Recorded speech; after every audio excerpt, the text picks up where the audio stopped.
ଅନ୍ତୋଦୟ ଗୃହ ଯୋଜନା ଏଭଳି କିଛି ଅପଡେଟ୍ ଜାରି କରାଯାଇଛି। ଦେଖନ୍ତୁ, କ୍ୟାବିନେଟ୍ ନିଷ୍ପତ୍ତି। ଅନ୍ତୋଦୟ ଗୃହ ଯୋଜନା ସମାଜର ଦୁର୍ବଳ ବର୍ଗର ଲୋକମାନଙ୍କୁ ପକ୍କା ଘର ଯୋଗାଇ ଦେଇ ସେମାନଙ୍କ ଜୀବନ ଧାରଣର ମାନ ପରିବର୍ତ୍ତନ କରିବା ଅନ୍ତୋଦୟ ଗୃହ ଯୋଜନାର ମୂଳ ଲକ୍ଷ୍ୟ।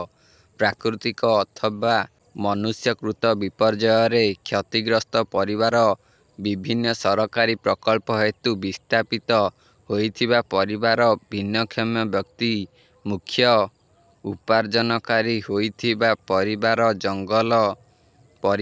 ଜଙ୍ଗଲ ଅଧିକାର ଆଇନ ଅଧିକାରୀ ପରିବାର ଏବଂ ପ୍ରଚଳିତ ଗୃହ ନିର୍ମାଣ ଯୋଜନାରେ ଉପକୃତ ହୋଇନଥିବା ଯୋଗ୍ୟ ପରିବାର ବର୍ଗଙ୍କୁ ଏହି ଯୋଜନାରେ ପକ୍କା ଘର ଯୋଗାଇ ଦିଆଯିବ।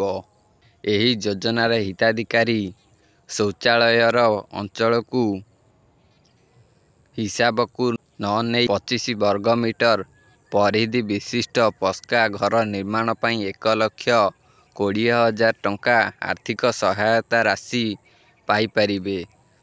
3 ବର୍ଷ ମଧ୍ୟରେ ଏହି ଯୋଜନାରେ 2,25,000 ନୂତନ ପକ୍କା ଘର ମଞ୍ଜୁର କରାଯିବ। ଅନ୍ତୋଦୟ ଗୃହ ଯୋଜନା ପ୍ରଧାନମନ୍ତ୍ରୀ ଆବାସ ଯୋଜନା, ପ୍ରଧାନମନ୍ତ୍ରୀ ଜନଜାତି ଆଦିବାସୀ ନ୍ୟାୟ ମହାଅଭିଯାନ ଓ ଅନ୍ୟାନ୍ୟ ସରକାରୀ ଗ୍ରାମୀଣ ଗୃହ ନିର୍ମାଣ ଯୋଜନାର ହିତାଧିକାରୀ ଯେଉଁମାନେ ପ୍ରଥମ କିସ୍ତି ପାଇବାର 4 ମାସ ଓ 6 ମାସ ମଧ୍ୟରେ ଗୃହ ନିର୍ମାଣ କାର୍ଯ୍ୟ ପ୍ରସ୍ତୁତ କରୁଛନ୍ତି, ସେମାନଙ୍କୁ ଯଥାକ୍ରମେ 20,000 ଟଙ୍କା ଏବଂ 10,000 ଟଙ୍କାର ପ୍ରୋତ୍ସାହନ ରାଶି ପ୍ରଦାନ କରିବାର ବ୍ୟବସ୍ଥା ରହିଛି। ଏହି ଯୋଜନାରେ ପକ୍କା ଘରର ସଂଜ୍ଞାକୁ ସରଳୀକରଣ କରାଯାଇ ଆଜବେଷ୍ଟ, ଟିଣ ଓ ଟାଇଲ ଛାତ ଘରକୁ କଚ୍ଚା ଘର ରୂପେ ବିବେଚନା କରାଯାଇଛି। କେବଳ ସିମେଣ୍ଟ ଯୋଡ଼େଇ କାନ୍ଥ ସହିତ ଆରସିସି ଛାତକୁ ପକ୍କା ଘରର ମାନ୍ୟତା ପ୍ରଦାନ କରାଯାଇଛି। ପରିବାରର ସଂଜ୍ଞାକୁ ମଧ୍ୟ ସରଳୀକରଣ କରାଯାଇ ଯୋଜନାରେ ପରିବାରର ଅର୍ଥ ସ୍ୱାମୀ, ସ୍ତ୍ରୀ, ନିର୍ଭରଶୀଳ ପିତାମାତା ଓ ସନ୍ତାନଙ୍କୁ ବୁଝାଉଛି। ଏହାଦ୍ୱାରା ସୃଷ୍ଟି ହୋଇଥିବା ନୂଆ ପରିବାରମାନେ ଯୋଜନାରେ ଉପକୃତ ହୋଇପାରିବେ। ଏହି ଯୋଜନା ପାଇଁ 7,550 କୋଟି ଟଙ୍କାର ବ୍ୟୟ ବରାଦ କରାଯାଇଛି। ଏବେ ଚାଲନ୍ତୁ ଦେଖିବା ଏହାକୁ ନେଇକି ପେପରରେ କିଛି ଅପଡେଟ୍ ଆସିଛି। ଏବେ ଚାଲନ୍ତୁ ସିଆଡ଼େ ଟିକେ ନଜର ପକାଇବା। ଦେଖନ୍ତୁ, ଏଠି ଲେଖାହେଇଛି ବିଜୁ ପକ୍କା ଘର ଢାଞ୍ଚାରେ ଅନ୍ତୋଦୟ ଆବାସ।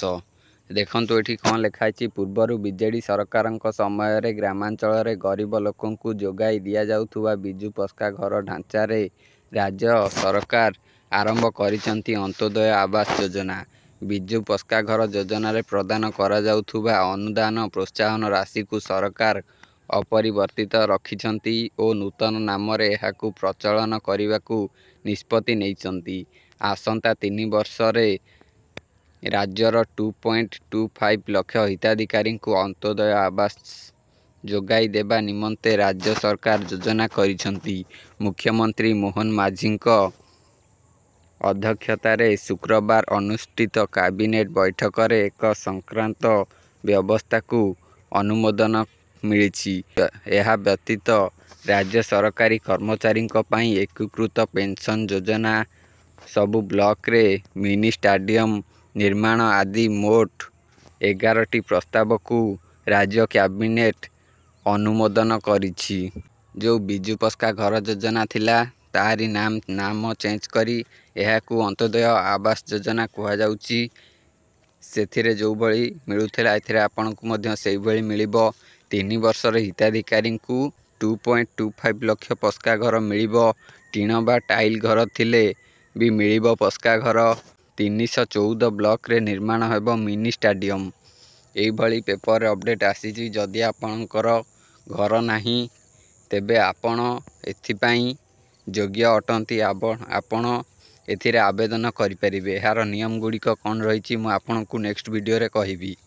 ସେଥିପାଇଁ ଆପଣ ଭିଡ଼ିଓକୁ ଗୋଟେ ଲାଇକ୍ କରନ୍ତୁ ଓ ଚ୍ୟାନେଲକୁ ସବସ୍କ୍ରାଇବ୍ ମଧ୍ୟ କରନ୍ତୁ।